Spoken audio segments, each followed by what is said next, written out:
Good afternoon, everyone, or good morning, depending on where you're joining us from. Welcome to today's webinar, Food Safety, How to Handle a Recall.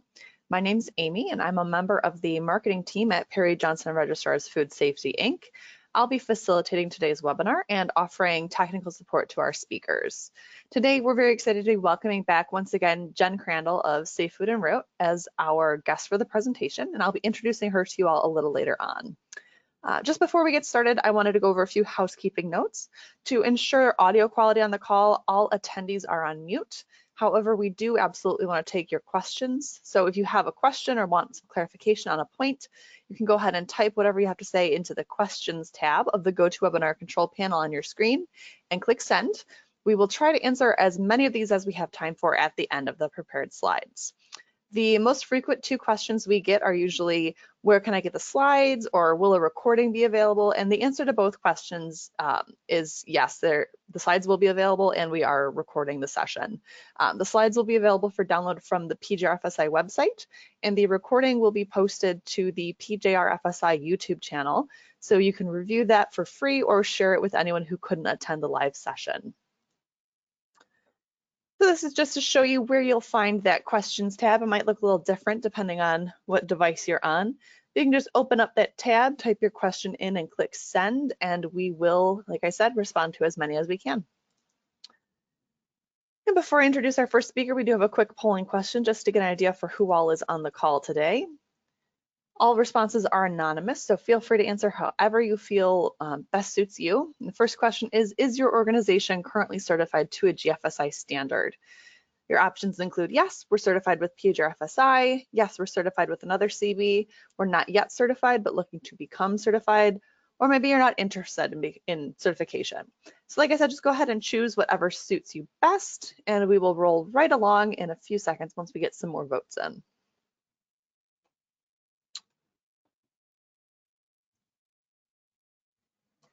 All right, thank you all so much for participating. This is how the votes stacked up, and it's great to see that the majority of you are certified one way or another. So thank you for your participation. And moving right along, I want to go ahead and introduce our first speaker. That's Paul Demarin. He's the Senior Vice President of Food Safety and Supply Chain here at PJRFSI.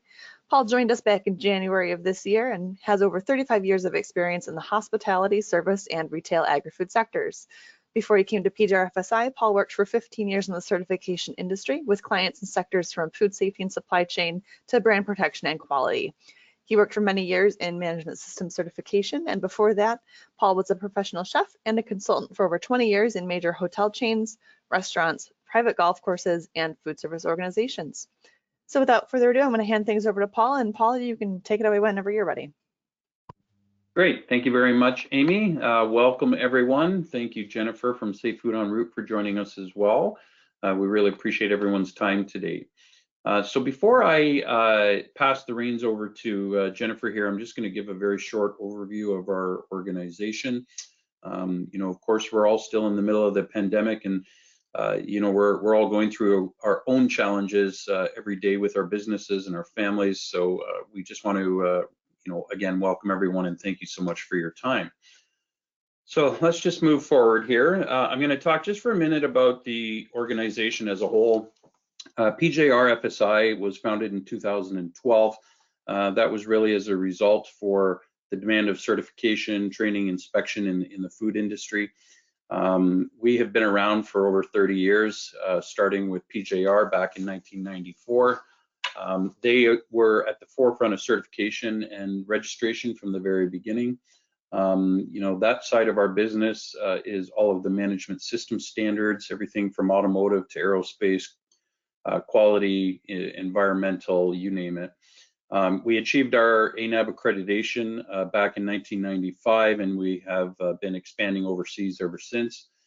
During that time, we also achieved UCAS accreditation, which we're quite proud of. Back in 1999, the laboratory division was established, and in 2005, PJ&A was founded, which is a healthcare technology company that specializes in transcription and medical coding, telemedicine, etc. So we essentially have offices all around the world in about 20 countries. We have boots on the ground in about 60 countries. And from a food perspective, we offer certification and inspection services to many schemes, everything from HACCP to GFSI, organic, gluten-free, cannabis and hemp, the lineup of FDA audits like FSMA and FSVP or VQIP, et cetera. We've been working, for the last 8 years or so with really every type of organization across the entire food chain. That really includes, retailers, processors, manufacturers, distribution companies, importers, exporters, farmers, you name it. We've been previously recognized by the IAAR as the #1 reporting CB in the Americas. And as Perry himself did over 30 years ago, we look to apply the principles of quality management, collaboration, and organizational excellence in everything that we do. We are governed by the international standards organizations and accreditation bodies and scheme owners. We have about 460 auditors globally within our about 30 programs that we have. I think that kind of wraps that part up. So let's just move on here. Talking a little bit about our services, we really, the certification industry is still deemed an essential service.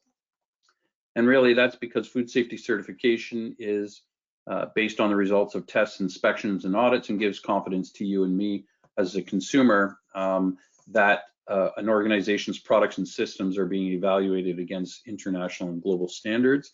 It's certainly not business as usual today, we all know that. But the landscape itself is constantly changing. Trends are shifting every single day. Customer expectations are changing. There is a lot happening in the world of recall and regulation that Jen will talk about in a little bit later. But really, we divide our services into 4 main areas: auditing and certification to accredited third-party standards, such as GFSI or any of the ISO standards. We have second-party programs that's typically more so for your supply chain, but these are the standards that we've written and developed, and our customers would use those standards like GMP or HACCP. First party would be any of our customers' specific audit programs. A good example of that would be McDonald's and their global SQMS program for their suppliers. McDonald's wrote the standard. They own it, the criteria, and we just audit to it. So as I mentioned here, we have about 30 different programs. I won't go through all of them, but we do break those out into first, second, and third party, as well as retailer specific addenda and the government programs that I mentioned a little bit earlier. On the non-food side or the management system side, we really do have a credible depth of core management system standards, and this really kind of started it all 30 plus years ago. Over the last many years working with organizations, and over the last 17 years, the standards that we see here are generally most of the time integrated together. So it would be an integrated quality environmental and health and safety program. We don't see that yet so much on the food side, but we are getting there. We're starting to do a lot of combination and bolt-on audits, but from integrated perspective, we're not quite there, but I do think we will get there. So just to kind of wrap up here, we have a long-standing relationship with all of these organizations on the screen. This is actually a pretty impressive lineup here of the accreditation bodies and scheme owners that help regulate us as a CB and help us to maintain a high quality of our work. On many occasions, we partner with these organizations like we've been doing all year to deliver to our customers the most up-to-date information that we can. And typically where we as a CB come and audit you, the accreditation bodies and scheme owners come and audit us. So with that, I am going to wrap up my portion here. We really do want to thank you all for taking the time. And at this point, I'm going to pass it back over to Amy. Great, thanks so much, Paul. For anybody who might have joined us a little bit late, we do have another polling question coming up here. Let me just set that up for you all. Just as a preliminary to see again who all is in the audience. And that question is, do you practice recalls in your company? So just choose whatever response suits you best. They are anonymous, as I mentioned before. And for those who might have missed my initial introduction to the webinar, if you have any questions or want any clarification on anything that's mentioned, feel free to at any point, you don't have to wait till the end, go ahead and open the questions tab and you can type any questions you might have right in there and click send, and we will respond to those at the end of the presentation. All right, so we're getting a great amount of participation on this poll, so thank you all so much for that. And it looks like a vast majority of you are already practicing recalls, which is amazing to see.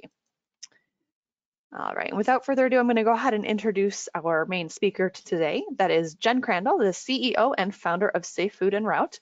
Jennifer has a food science degree from Purdue and has 8 years of manufacturing experience with 12 years at Kroger's corporate offices. In 2018, she founded Safe Food en Route and is a U.S. country partner with Primority Limited. Jennifer and her team are in the food safety consulting space with a focus on the FSMA rules, FSVP, and supplier compliance management. And in today's presentation, Jen will be sharing with you key tips on how to manage a recall. So Jen, without further ado, I'm going to hand things over to you and you can take it away whenever you're ready. All right, well, you revealed my first slide, so let me... Rats, the secret's out. No, it's good, it's good. All right, so let me make sure that I have control.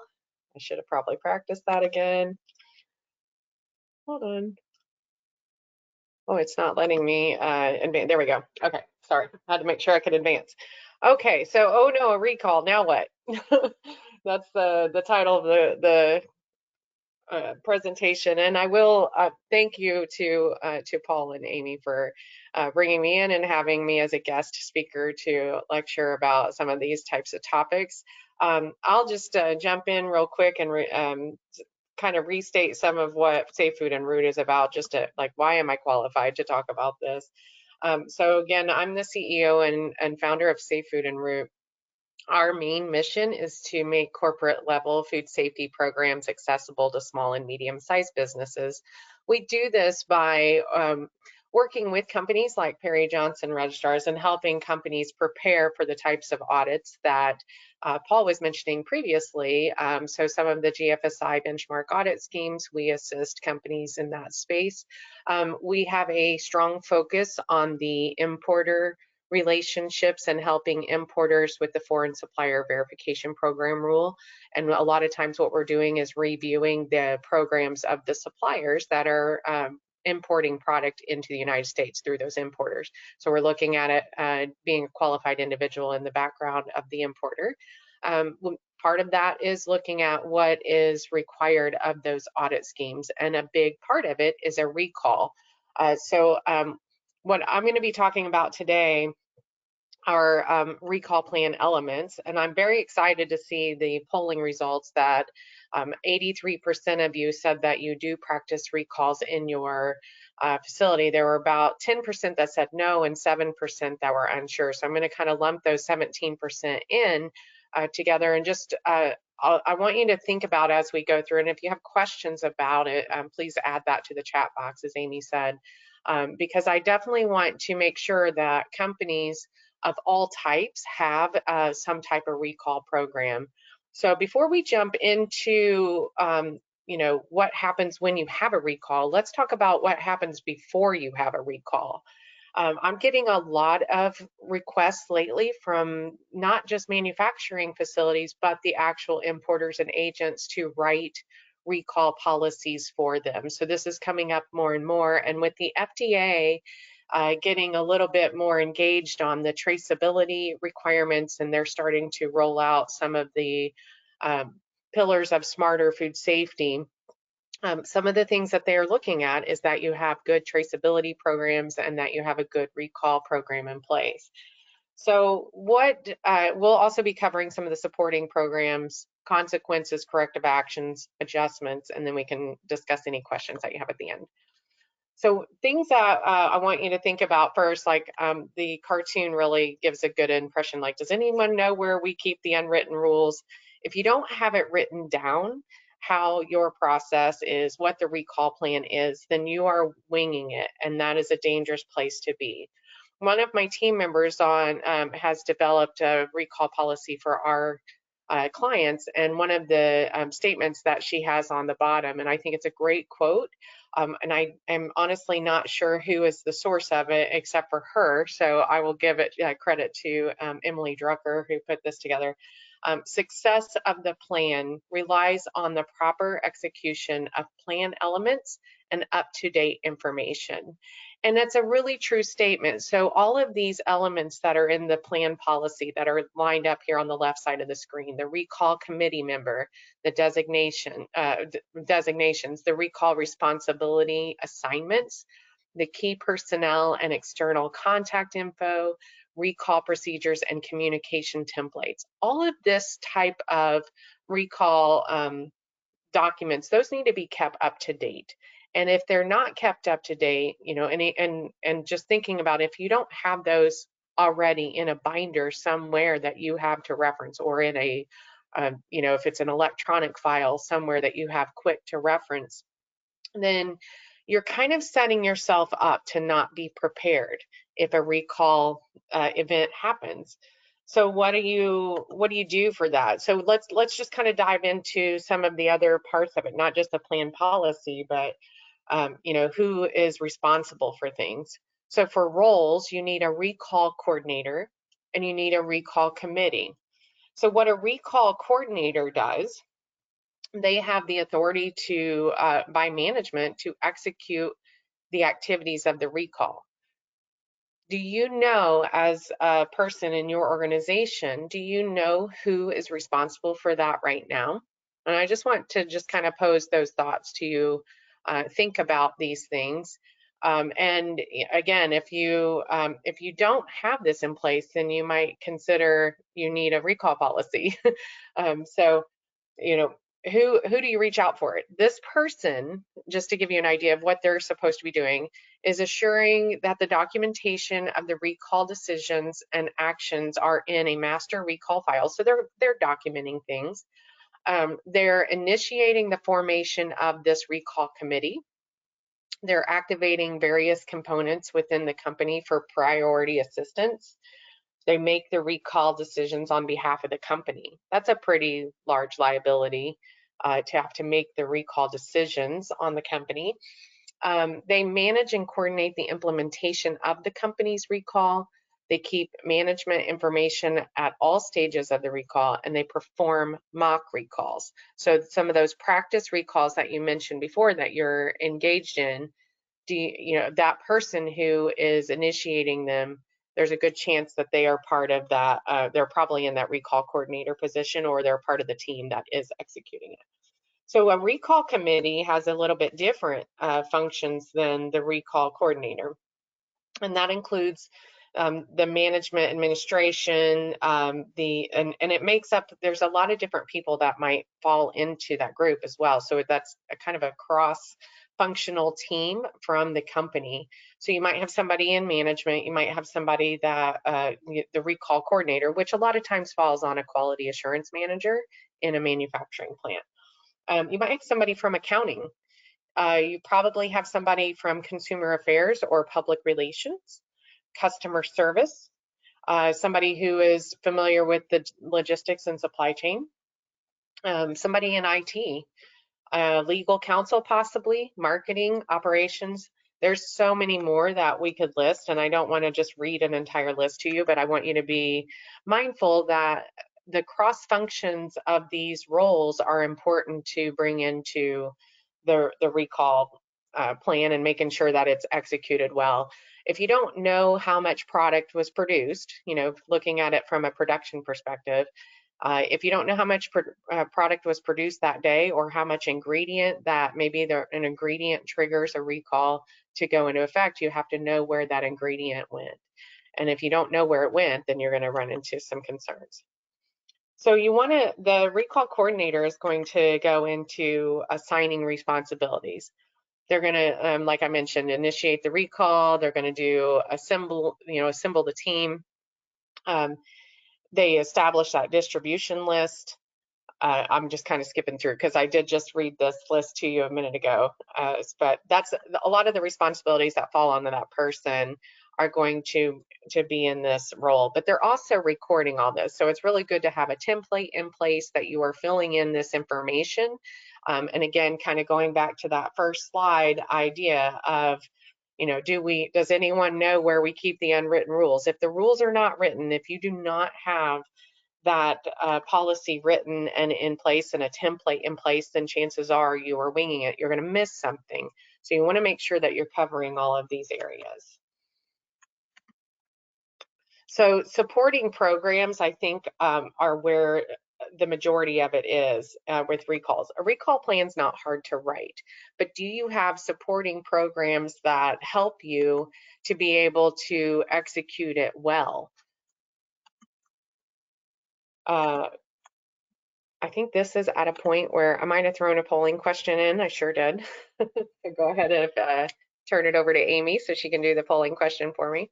Yep, no worries. I'll put that up right now. And that one is, do you have a recall plan in your company? Yes, no, or unsure. So like I said before, just choose whatever response suits you best. Responses are anonymous, and once we get some participation, we will move right back along into Jen's presentation.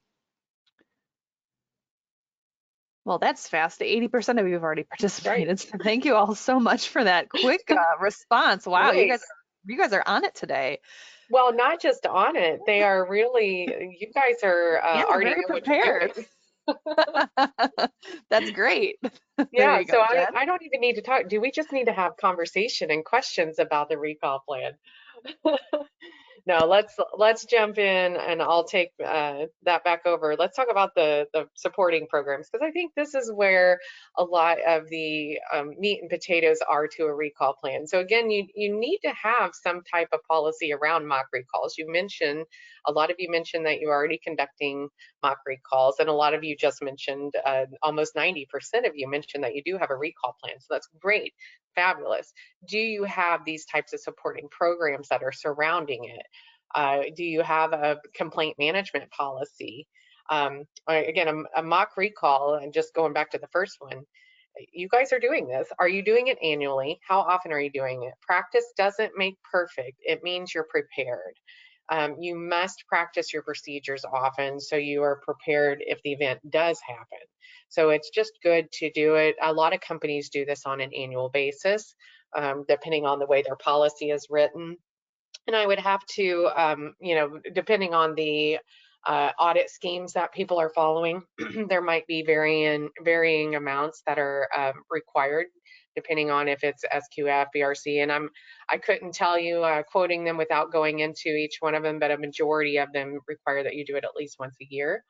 But you also have to do corrective actions. If you find something, you need to do corrective actions. You might need to practice it more than once just because you didn't have a successful mock recall the first time that you did it. A complaint management program. How do you manage your complaints? Do you investigate them? Do you conduct root cause analysis to determine what the source of the concern is, and how do you handle that with the customer? That's a supporting program that's important to have, because complaints and the trending of your complaints might lead to one of these recalls. And a root cause analysis process, your customers, a lot of times if you have a retail customer, they require that you do a root cause analysis to be able to prove to them, you know, that you understand why the concern happened, if it was something that was complained about, or, you know, maybe it was a quality issue, maybe it was a food safety issue, but why did it happen? And doing root cause analysis and having that type of training helps with making sure that you understand what originated the concern and that you have corrected it. So you need to have those types of programs in place. A traceability program, which was kind of highlighted originally on the advertisement, you know, you need to have a way to manage your lot codes. And can you trace a raw material to all formulas it was used in? That was what I was mentioning before. So if you had a raw material that came in, can you trace that all the way through all of the different items that it was used in? If it's used in 5 items and those 5 items were sold, do you know where all of that product went? Do you know if some of it is stored in your warehouse instead of, you know, instead of just in one product and going to one customer. So a lot of people only buy materials. Maybe it's a label that is only used for one item and only goes to one customer. It's a private label type item, and that's an easy trace, right? But if it is like, say, some type of specialty flour that you use in 7 different formulas that go to 4 different customers, you have to be able to trace that through your system. A good way to manage a traceability program is through some type of inventory control program. So if you have something like that, that helps you manage it, and you can type in lot codes. And another thing that you have to consider with a traceability program is tracking lot numbers of ingredients and tracking and matching those lot numbers to the manufacturers and the bill of ladings that came in from your upon your receiving program. So it all relates. It all has a ripple effect to paperwork, really, and you could have mountains of paperwork to go through if you do not have them in an electronic format. Hold policies. So say you do have that situation where a raw material you were told by the ingredient supplier that there was a problem with the ingredient. Do you have a hold policy that keeps people from selecting that out of inventory to go onto the production floor and be used in a formula? Say it's 1 lot number and you have 3 lot numbers in-house. Do you have a way to isolate it? That's written in your hold policies. Public relations, how do you handle notifying your customers and your public? And the regulatory agencies, to add on to that, like, how do you manage that? Your recall coordinator can do all this, but your company should have written procedures around these policies to help support your recall policy. And again, I can't reiterate it enough, practice means prepared. It does not mean perfect. So continuing to modify and get your programs. You can add to your programs. You can't really do anything if you don't have a program written around it. So let's talk a little bit about the regulatory agencies and what's involved, because other supporting programs are written around these types of regulations that we do meet. So like if looking at the USDA and the FDA, they have specific regulations and requirements that they have. Those support your recall policy just the same as all of the ones I just mentioned. Good manufacturing practices, the current good manufacturing practices, support a recall program. They may not seem like they are related, but having a full, robust program, food safety program, and quality programs in your facility all relate together. Having a HACCP plan is also supportive. And again, a GFSI benchmark audit scheme has all of these elements built in that help support a recall program. Go into I bring these up as supporting programs because you're already trying to meet those requirements as it is. So know that if you have these certifications, or if you're already meeting regulatory requirements, which my hope is that anyone manufacturing is, that you would have a lot of the elements built in to support your recall program. But let's jump into consequences and corrective actions and adjustments and things that might need to be in that part. Again, it's a ripple. The reality is, after a recall, you will have consequences, and those consequences can affect these categories: customer trust, supplier changes, possibly.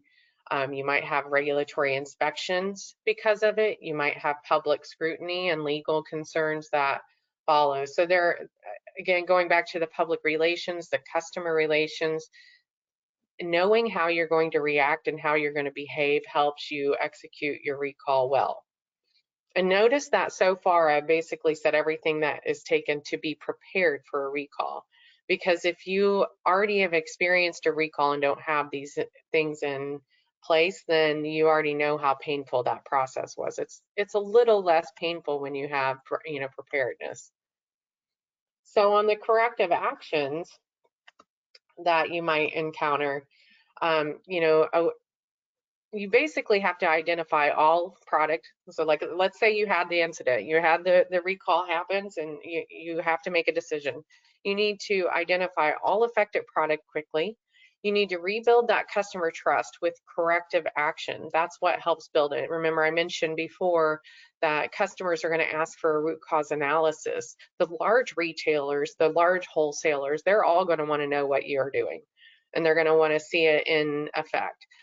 They're going to expect that root cause analysis. They're going to expect the results, and they're going to expect to know how you decided to make sure that it doesn't happen again. Decisiveness regarding your recall helps build trust. No waffling. So you can't hem and haw about it. You have to be able to react swiftly and say, nope, we found all the product. And if for some reason you found all the product and then all of a sudden you found another pallet full of it that you weren't aware of, that went somewhere else, just coming back and acknowledging the mistake and letting the customer know, because the main goal in the recall action is to get the product out of the consumer hands, especially if it's going to cause a harm or some kind of, it might harm a consumer in some way. Then you want to make sure that it's out of their hands. There's no way it's getting to them. So that's what you're focused on first, is getting it off the shelves, getting it out of your customer's hands if it's another part of the supply chain before the consumer, and making sure that they're not using that product. Being proactive instead of reactive is a really important part of this. And that's what you want to drive home and be really intentional about whenever you're dealing with a recall. And then you have the adjustments and the long-term game of what you're looking at over time. You need to review those hazards again. So you probably, like looking at it from, if I were putting my food safety hat on for my clients and I see a recall that occurs, if it's a product that I'm importing, then I'm probably going to I'm going to re-verify that product. I'm going to re-verify the programs that are in place, because that's what the law requires that I do for my clients for foreign supplier verification program rule. So it's the same thing. It's all similar. It's all related to supplier and product management. So an incident happens, your proactive approach of getting it off the shelf is your #1 priority, and getting it out of the hands of everyone. Your longer term reality is, okay, now what? What do I do? You review the hazards again. Double check that, whoever was involved in that recall, if it was one of your suppliers or if it was something that you did in-house, that like maybe there was a missed step. Whatever your root cause analysis determines, that's where you need to go back and just basically review the program again, review the preventive controls to make sure that they make sense for that product and that your policies and procedures support it. Adjust the suppliers if there's a trend with your suppliers. So if this is the first incident that ever happened, and it's, I don't want to say it's a minor recall, because recalls are major. If you have to conduct a recall because of a supplier, then you just want to reevaluate. Does it make sense? Do we need to stay with the supplier? Is it a first-time incident? Do they have a pattern of this? And what about this product? So say it's a product that has a concern instead of a supplier, and it's just, we could use a common occurrence right now. We know romaine lettuce. That's on a current recall today, November 19th. So if somebody's listening to the recording again later, but this is the 3rd or 4th year in a row that we've had romaine lettuce outbreaks. Not that we would want to like stop buying romaine lettuce all of a sudden. We don't want to shut an industry down over the choice, but we do want to reevaluate programs to see, is there something we need to adjust? Perhaps it's a seasonal thing. Perhaps it's like a specific region of the world. So there's a lot of things to look at with hazards and about suppliers and product management. This is longer term activity. Again, I just want to go back and reiterate that the slide prior is your first focus, right? So your first focus is get it out of everyone's hands if it's already produced. And then you start focusing on these decisions after. and you adjust your policies and your procedures and programs if it's necessary. So I don't, it's very short because what I wanted to do was make sure that I gave you plenty of time to ask questions, because I'm sure there's a lot of questions that are popping up in the recall space. Again, I just want to state that, what we do for our clients, we are helping write policies like this for companies and the supporting programs. And there are, a lot of the supporting documents and that sort of thing. If you already have them in place and you're already in, have a GFSI benchmark audit that you're already certified against, then you probably have a lot of these types of programs in place. So I will give it back to Amy, because I think there's one more polling question before we advance to questions. There is. Thank you so much, Jen, for all that great information. As Jen mentioned, we do have a lot of time left over for questions. So if anything came up during the presentation that you had questions about, maybe if there was something that you thought of that wasn't mentioned, go ahead and drop those questions in the questions tab, and we'll look over those in a minute. I do have a quick polling question for you all. This one is not so much about the topic of this webinar, but we'd like to know what you want to see in future webinars. The end of the year is amazingly almost upon us. I don't know how it's already here, but we're going to be starting to plan our Q1 of 2021 webinars in the next couple of weeks here. So drop your suggestions in here. If you had a specific topic that you wanted to see, you're more than welcome to reach out to PJRFSI with that, and we can see what we can schedule. In the meantime, like I said, get those questions in. We do have a slide right after this polling question with our upcoming webinars, and you can register for any of those for free at any time at pjrfsi.com/webinars. You can also find the link to our YouTube channel on our website, and that has the archive of all of our previously recorded webinars. I think it goes all the way back to 2016. So if you're looking for a specific topic, see if we have something. Like I said, free to review, feel free to share, and that's great. All right, thank you all so much for your input there.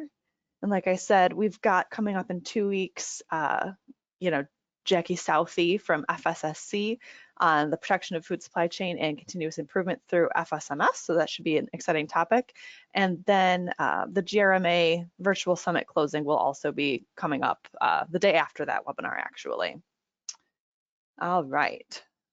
So here's all the contact information for both Jen and for Paul and the rest of us here at PJRFSI.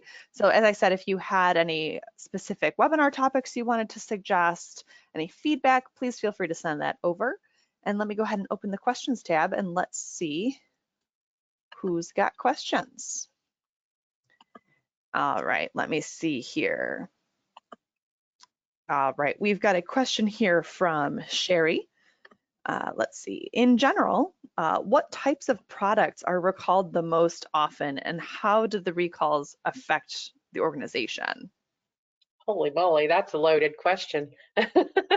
Well, there's a lot of high risk items that the reason they are considered high risk are probably because they have triggered recalls. In the United States, I will say that collectively, many of the experts agree that the #1 reason for a recall is usually allergen mislabeling, if anything. So that is one that comes up all the time. Monitoring and paying attention to your allergens and how they are labeled. So right now there's 8 big allergens that are considered in the United States, but I know several other countries have more listed. And I know that so if you're not familiar with the big 8, it's milk, eggs, fish, shellfish, wheat, soy, peanuts, and tree nuts.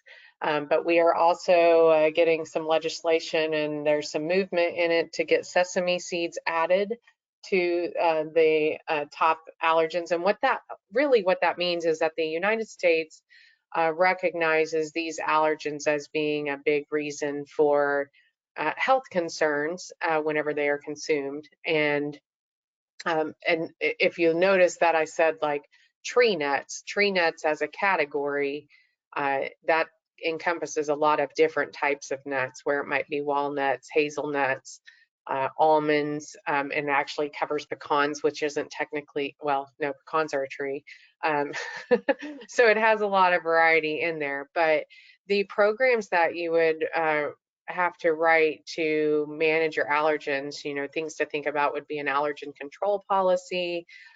You would have labeling policy. You would probably need to make sure that those are mentioned on the label. So there's different FDA regulations, and if you're in the USDA space, there's different set of regulations as well to follow. And Amy, I know I didn't answer that all the way clearly, so if there's something I missed, let me know. No, I think the second part, how do recalls in the common areas affect organizations? I mean, if it's common though. Yeah, well, I mean, I mentioned that before on one of the slides, that things that like consequences that happen with them in the internal organizations. I mean, you have that recall committee, so immediately that recall committee is going to be put into work to try to mitigate and manage the recall, and the goal the FDA puts on you is that you have to get it off the shelf and turn around within, I think, 24 hours. But like I just talked to a company that was able to execute a recall in less than 2 hours because they had it very well documented. That was to me phenomenal. I thought they did a fabulous job. The other consequences that are going to happen, like the long-term effect, you're going to affect customer trust. So that might be your retailers, and maybe they'll be hesitant to work with you in the future. If you're a raw material supplier to another manufacturer, that manufacturer might have some hesitancy. Your distributors might have some hesitancy. So there's behaviorally, there are things that are going to affect the organization and the relationships in general. And I think that's the ripple effect that flows through. And then you might have people that, maybe it was because of someone in the organization. And unfortunately, that sometimes means that that person's let go and that another person is brought in to do that job in the future. I don't like focusing on that as much, and I don't encourage companies to go that route. A lot of times there might be training that needs to be implemented, or things that can help support a person if they are, there might not necessarily be the cause. There might be other circumstances. And I noted one of the topics that was on the list was food safety culture, and that could be a reflection of the food safety culture. So maybe it's worthwhile bringing a consultant in to helping with managing those things as well. All right, great. Let me see. We have a question here from Emily. Emily is wondering, and Emily, please clarify if I'm not understanding the purpose of your question correctly. Emily is wondering if there's a website they can visit regarding recalls, and I'm supposing this is like a list of recent recalls. Is there a website? Yeah, I mean, like the active recalls are there's the FDA websites that you can go to. There's a lot of different resources for getting it. I think the FDA dashboard is one of the best things that they have launched since all this happened. And then I call it FISIS, that's probably not right. FSIS, USDA does a tracking well on recalls as well. So I would recommend Googling those two for the best references. And then there's some other companies that give you opportunities to look at recalls a little bit closer. So if you're looking for some type of subscription program or something like that, that might be an option as well. So that, like you could sign up for one of those types of subscriptions to help alert you. All right, great. Let's see, we've got a question here from Marcella. Marcella is wondering, when doing a downstream mock recall, do you stop once you know that all the raw materials are accounted for, or do you have to do it for all the formulas where it was used? Okay, so can you ask that one more time, Amy? I just want to make sure I'm capturing it. Sure. When doing a downstream mock recall, do you stop once you know that all the raw materials are accounted for, or do you have to do it for all the formulas where it was used? Well, okay, so I feel like that when you have found all the raw materials that were part of the recall, I think that's where you can stop. But I want to be clear that it almost sounded like the same thing. So, and maybe I'm misunderstanding the question. Potato, potato, maybe. Right. So if you've identified a product that is being used downstream, and it is a raw material downstream, and you've identified where all the inventory went of that product and that lot code downstream, then I would say you don't need to continue conducting a mock recall to find the rest of the product that may or may, that did not use maybe it was a different lot number that it stopped. I mean, your goal is to identify the affected product. And the best way to do, I feel like the best way to do a mock recall is to give a very specific example as a story. Sometimes it helps to have a background story, or, kind of like just make up a story like, we just received a call from, and, like insert supplier that this product is affected and has we need to conduct a mock recall. And that helps you put those boundaries around it so that you know where the stopping point is. All right, awesome. Let's see, we've got a question here from Alicia. Alicia is asking, when dealing with different ingredients going into a variety of items, how can we conduct a recall when products are going to different customers? So when you have almost the same question, if you have ingredients that are affected in a recall, oh my goodness. Okay, so that could be very compounding, I think, if I'm understanding it right. So you have products that come in. So let's just use a good example would be to use an actual event that happened. This has been several years ago with the Peanut Corporation. When they issued the recall because of salmonella in the peanut butter, and it started compounding big time because that peanut butter was an ingredient in other ingredients, right? So it just continued to compound who was affected. You have to, in a recall situation, you have to identify all of those areas. And so that's why it's just really good and helpful to have a way to manage your formulas, a way to manage your documents and your paperwork in ways that are electronic, because you can do faster data management through electronic and digitalization than you can whenever you're going through papers. The old form, a way of doing that is you would be told the list of ingredients that you've purchased, the raw materials that you've purchased that are affected by the recall, and then you would have to go and find every single formula that was in, and then go and find the inventory for each formula that was produced in the time frame with that lot number. So it is definitely going to add to the compounding of it. All right, great. And we've got two questions here that are fairly similar, so I will kind of combine them. These come from Nadine and Robert, and Paul, maybe you want to chime in here as well.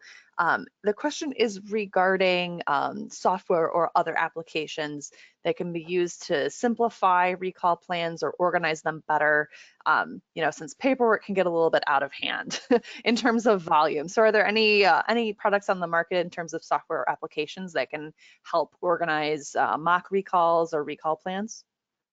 Yeah, there's a lot of different softwares that are out there that are available. I know in the beginning of the presentation it was mentioned, you have Primority, they have a tool that they have. There's Repositrack has a tool, TraceGains, Food Logic, and I'm just thinking of like 4 or 5 of the top guys that are out there that I'm familiar with. But there's a lot of software that is available to be able to write programs like that. What makes good sense? Yeah, Paul might have some more that he would mention. Go ahead. Well, yeah, of course, number one is PJRFSI. Oh, yes. Yeah, we actually have an enterprise audit platform that helps organizations manage the recall process. And, look, the health and safety of your customers is very important. The reputation of your brand is online. So, managing the food and drug recalls is very stressful, and you want to have a program or software program that's designed to help automate everything about the recall, from investigation to identification. So if at any point anybody wants to reach out to me directly, please feel free, and I'm more than happy to give you some more information. Yeah, and I'll just add to that real quick, because from the Perry Johnson perspective, understanding that the volume that Perry Johnson probably works with, compared to a lot of companies. So that the system that they have in place is a tried and true system.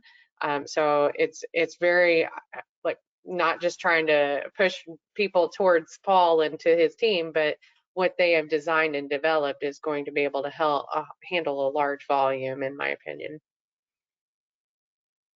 All right, thank you both so much. Let's see, we've got one more question in the queue here. So if you had any other thoughts or commentary, questions, anything, drop those in that question tab. Otherwise, this might be our last question. This one is from Matt. And this is a pretty broad one, so this might be a good one to go out on Jen. In your opinion, what do you think is the #1 thing companies can or should be doing to avoid recalls in the first place?